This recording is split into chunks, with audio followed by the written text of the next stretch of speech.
Our topic is QPSK Demodulator, and we will see demodulator at block level.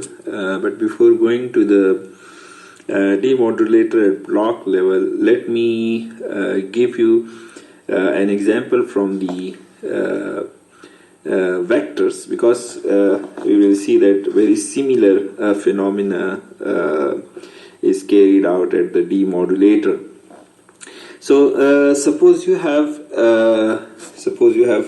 four vectors, and let me draw those vectors in this vector display. Suppose you have four vectors, 4 points, right here, 4 points, and we can always draw 4 position vectors to represent these the position vectors of these points, right? So we can always draw 4 position vectors joining these points. And if I write the suppose this is my x-axis, you are familiar with the x and y-axis, right? So I have 4 vectors, and let me specifically give it some name. Suppose this is vector A, right? And let this be vector B here. Then I have vector C, and I have vector D. So these are 4 vectors, and each vector, you can see that each vector has the rectangular components. So each vector will have some rectangular components. For example, if I see for a vector A, it will have a vertical component here and a horizontal component here, right? These are the images of these vectors over x-axis and y-axis respectively, as we can see from the diagram. So we always can write any of these vectors as in this form. Suppose I write vector A, so I can write my vector A to be A sub x unit vector I, A sub y unit vector j, right? So these are vector A. Similarly, we can write vector B, C, and D. Now further assume that one of these vectors, suppose x is one of these vectors. Suppose vector x is one of these vectors. It is either A or B or C or D. Suppose x is one of these vectors. How we can recognize that whether x is equal to vector A or B or C or D? It is one of these. We have this information that vector x is one of these 4 vectors. The easiest way is to find the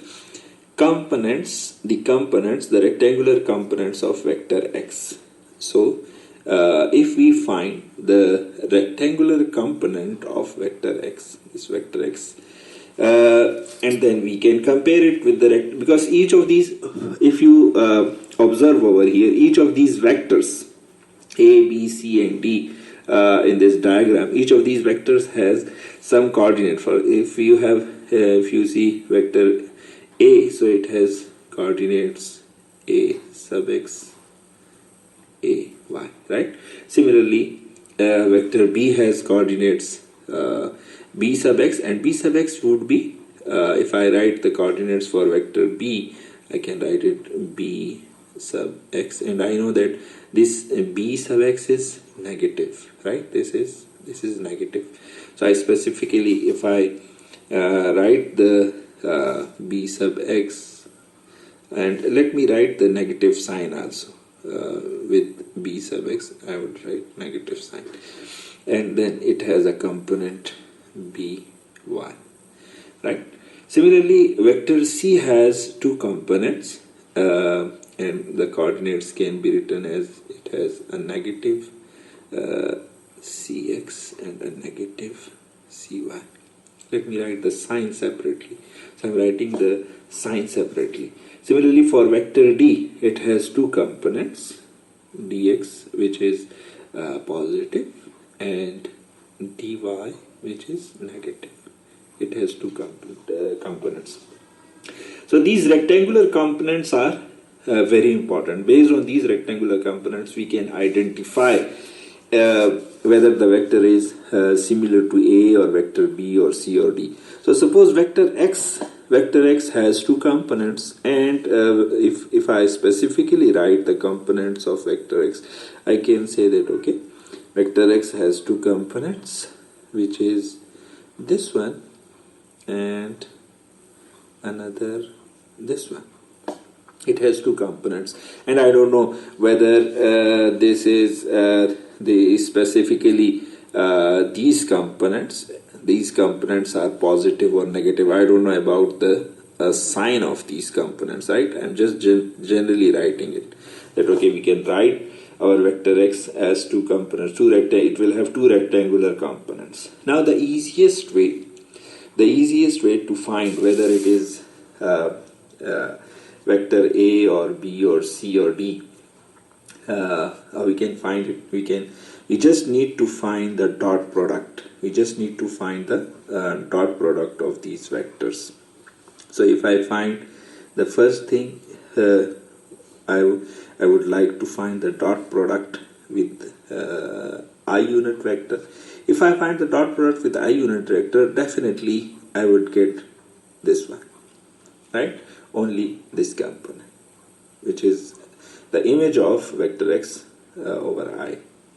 Now the next thing, I have to find another dot product, and another dot product is to find the dot product of vector X with unit vector J.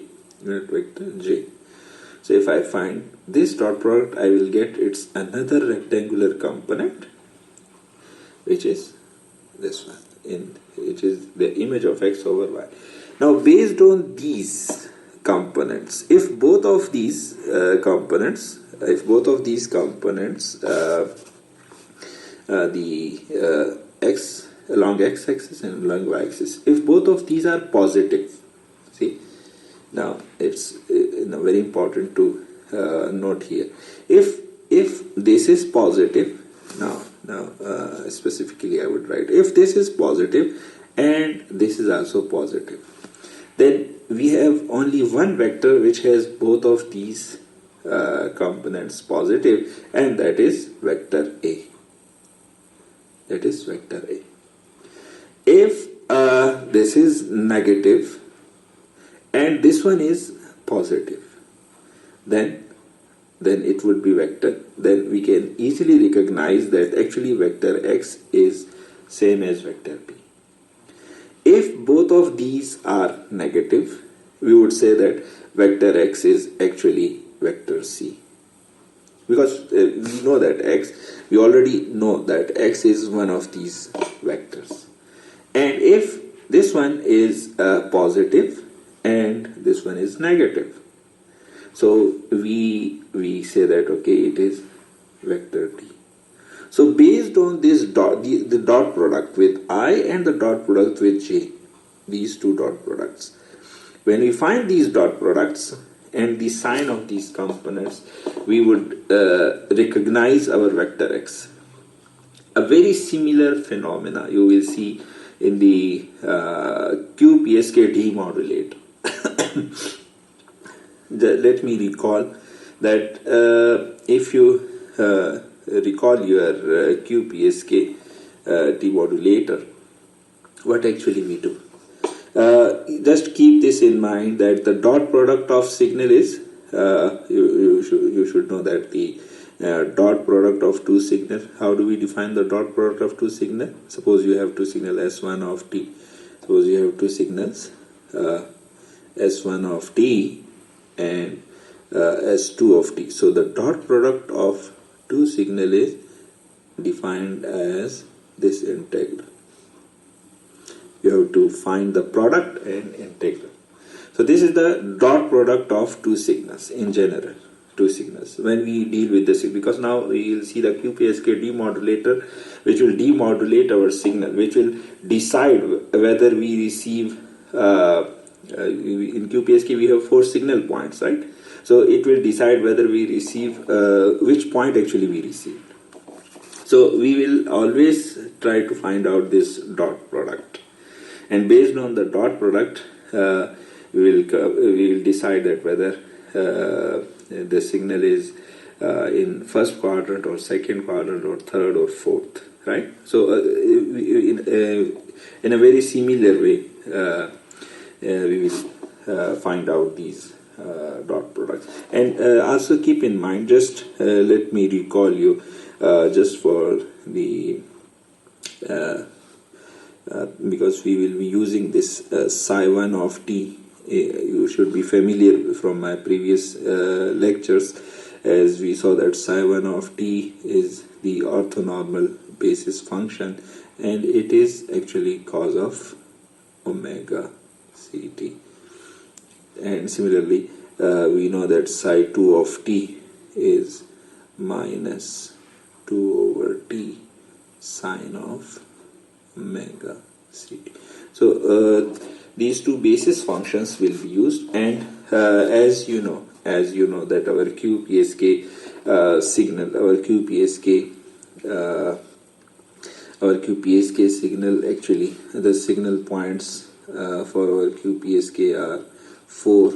We have similarly 4 signal points, but here instead of x and y we are having psi1 of t and psi2 of t. These are our orthonormal basis function, and we represent our signal in the signal space, and we can assume that okay, this is this vector position vectors representing these signal points. So our signals are also actually vectors. Now with this knowledge, let's start with the QPSK block. We will see the block diagram of QPSK demodulator, and just to recall that the signal which we are actually transmitting, can be written in the form of Si1 psi1 of t plus Si2 psi2 of t. This is what we learned in previous lecture, that this is the signal which we transmit. This is the QPSK signal, or in general, okay, this is our S of t. This is our S of t which we transmit, a QPSK signal. We transmit Si. This is a Si of t. You can also write Si of t as a cos of omega ct plus theta. You can also write it in this form.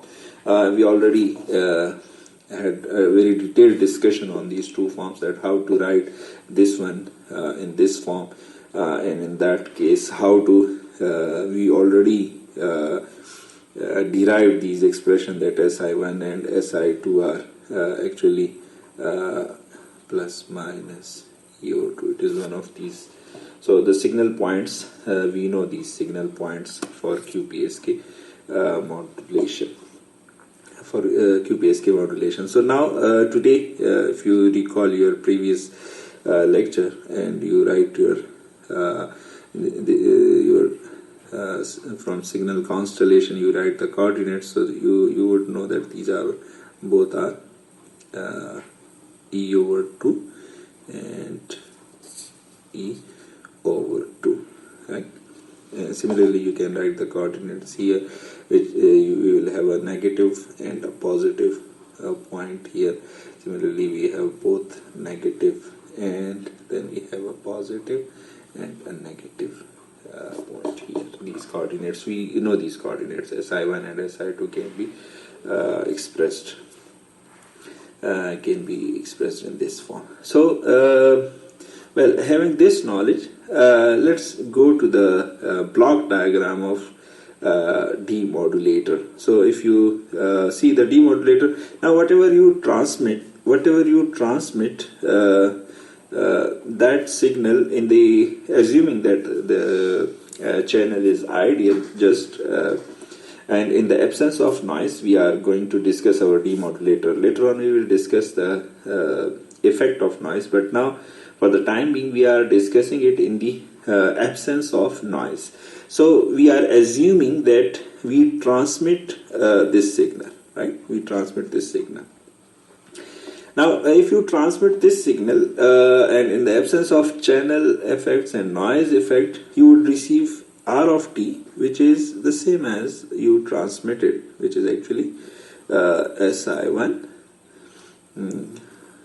of t plus si2 of t. So you would receive the same signal, right? This is our signal in the absence of channel effects and the noise. So we are discussing an ideal demodulator just to understand the function of the demodulator, and later on we will add noise and the channel effects to our signal. So let's start the demodulator, and let me show you the block diagram of this demodulator. If you observe it now on the screen, the block diagram is visible.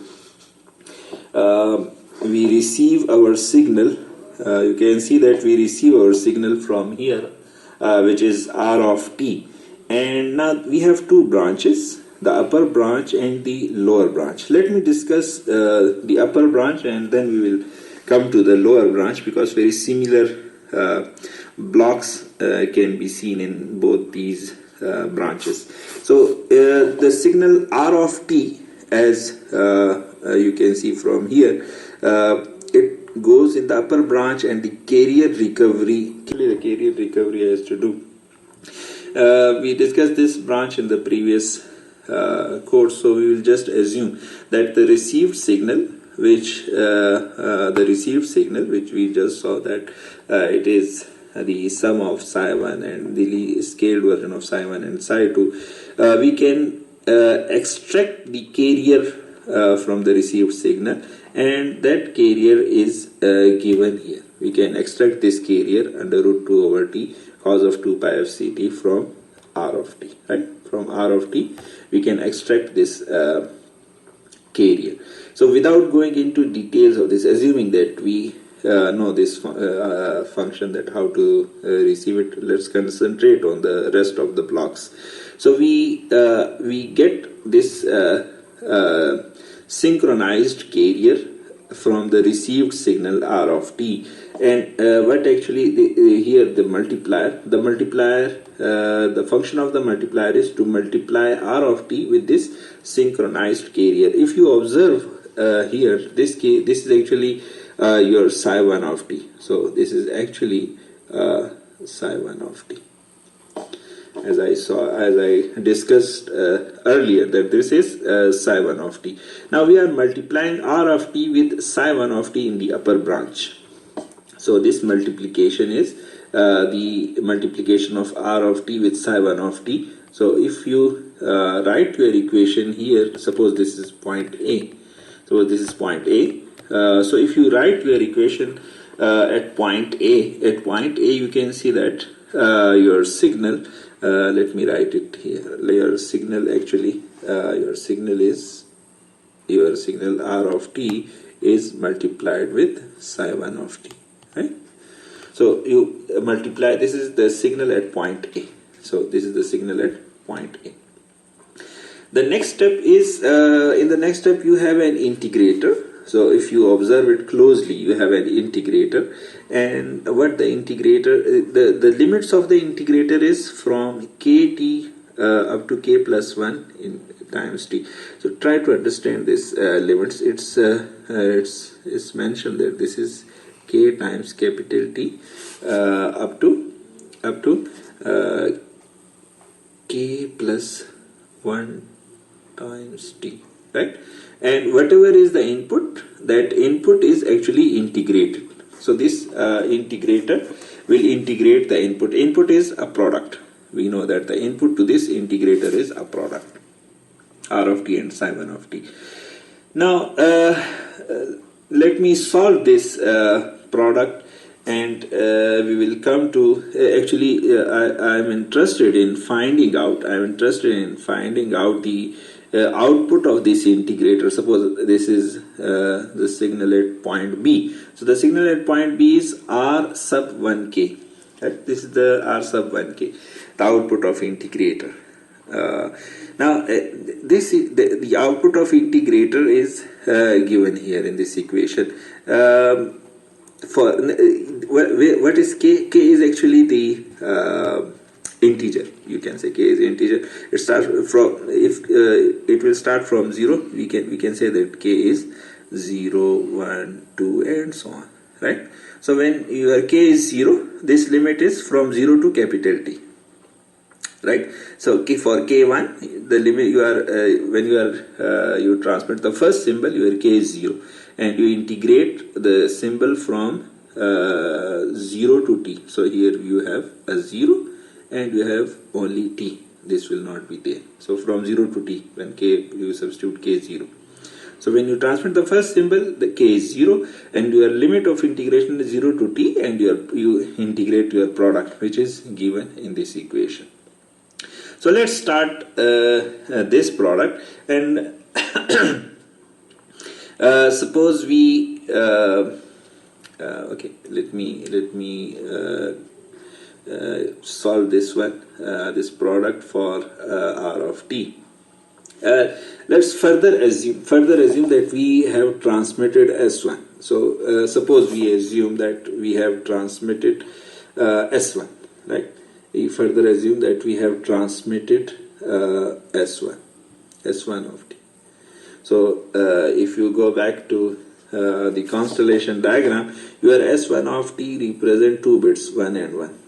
It's when you receive, when in the binary sequence you have 1 and 1, you transmit S1 of t. And for S1 of t, both the components, both the components S sub I1, S sub I1 and S sub I2, both of these components are positive, and it is E over 2 plus positive E over 2. So suppose we have transmitted S1 of t. We should receive, our output should be the data 1 and 1, right? This is what we expect from our demodulator. So with this demodulator, let me now I have assumed that my transmitter, let me repeat once again. I have assumed that my transmitter transmit S1 of t, which is for data 1 1, and for this data, if I go back to my constellation diagram, both of the components S sub I1 and S sub I2 are positive. So this is what I would expect, that the output of my demodulator, should be the same data in the absence of noise and channel effects. So let's try this integral. Now we are going to find out this integral. Let me try this integral, right? So okay, let me go back to this integral, and I would like to integrate it in a free space, right? So okay, now my integral, as I mentioned, that my R of t is actually S1 of t, which can be written as SI1 times SI1 of t plus SI2 times SI2 of t. So this is my S1 of t, and I know that S1 of t represent the data, binary data 1 and 1, and the SI1 is actually positive E over 2. This is actually positive E over 2 and positive E over 2 psi 2 of t, right? So this is what I receive. So you can say, okay, we received this signal. Now this signal goes through the two branches, right? In the upper branch, as we saw that at point A, our signal is multiplied with psi 1 of t. So this is multiplied with psi 1 of t. So and then this is the signal at point A, which is equal to, which I can write from using this equation. I can write it that, okay, my signal is actually e over 2 psi 1 square t plus e over 2 psi 2. Let me write it, psi 1 of t and psi 2 of t. So this is the after the product, this is what we get at point A. So we get this signal at point A. This signal goes to the integrator. So when it goes to the integrator, what do we get? Okay, let me move it above so that I get some free space. When the signal goes to the integrator has to let me integrate it here. Let me integrate it here. So when it goes to the integrator, we have an integrator. As I said that this is the first symbol we are receiving, so actually the limit of the integrator is, this is the signal at point B. This is the signal at point B, or you can say your R1 sub K. Right? K is 0, so R1 0 you can say. Here this is your R1 0. Instead of writing this your R1 0, this is the first symbol, R1 K. So from 0 to T, you have to integrate this signal, which is under root e over 2 psi 1 square t plus e over 2 psi 1 of t, psi 2 of t, and dt. Right? This is the integral. Now if you want to integrate this one, we can see that we can rewrite it as e over 2 0 to t psi 1 square t dt plus e over 2 0 to t psi 1 t psi 2 of t dt. Right? This is the integral. Now keeping just recall your previous knowledge. You know that psi 1 and psi 2 are orthogonal, right? So if psi 1 and psi 2 are orthogonal, this is the dot product of the orthogonal signals, so it end up to 0. You will get 0 from here. And another property, if you orthonormal basis function, another property of orthonormal basis function, that if you integrate the square of the signal from 0 to t, this is orthonormal basis function, as we discussed earlier in the previous lectures. So this is unity, because it's the property of orthonormal basis function that the square of it, the integral of its square between 0 to t in a period is unity. So what do we get? We actually we get from this integral positive e over 2 plus 0 from, now we can say that 0 is from here, and this is unity, so we get these two. Now what actually we get, R1k, if you R1k, k is 0 for us, so R1k is positive e over 2. This is what we get in the upper branch. This is what we get in the upper branch. Similarly, if you observe your signal in the lower branch, if you go back to your signal and you observe it in the lower branch, now let me show it to you here in the lower branch. What actually we have in the lower branch, we have R of C carrier recovery, and then it is assumed that the phase shifter is applied, and you are actually getting this signal from the carrier recovery block. So suppose we already have this. This is actually your psi 2 of t, if you recall. This is your psi 2 of t. So you have psi 2 of t. In the lower branch, our R of t is multiplied with psi 2 of t, and it is integrated, and you get R2k. So let me write this equation for this signal here, because this is just a product of R of t and psi 2 of t, and then an integral which is R2k. So if I write the equation for my second signal with the same assumptions, if I write this equation, so my R2k, k is 0, right? R2k, so k is 0. I would like to write my expression from 0 to t, and then we have our R of t, the product is R of t and psi 2 of t. This we have to integrate this, right? So this integral, if you substitute your R of t here, R of t, we said that we have transmitted S1. You can take it for, you can assume any signal for the time being. For this example, we assume that we have transmitted the first symbol, so we are multiplying it with psi 2 of t and then dt. Okay, now if I integrate it, what will I get?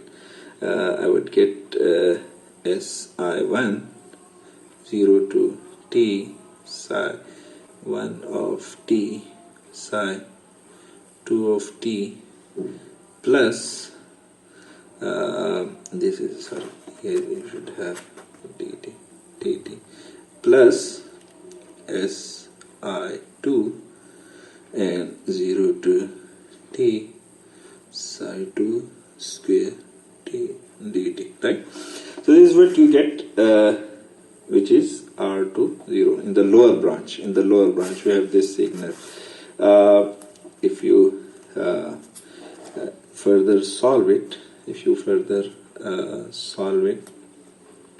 so you can say that, okay, this is Si1 and this is 0, because the dot product of psi 1 and psi 2, and these are orthogonal, so you get 0, and you have Si2, and again from 0 to t, this is unity, so from here you get Si2.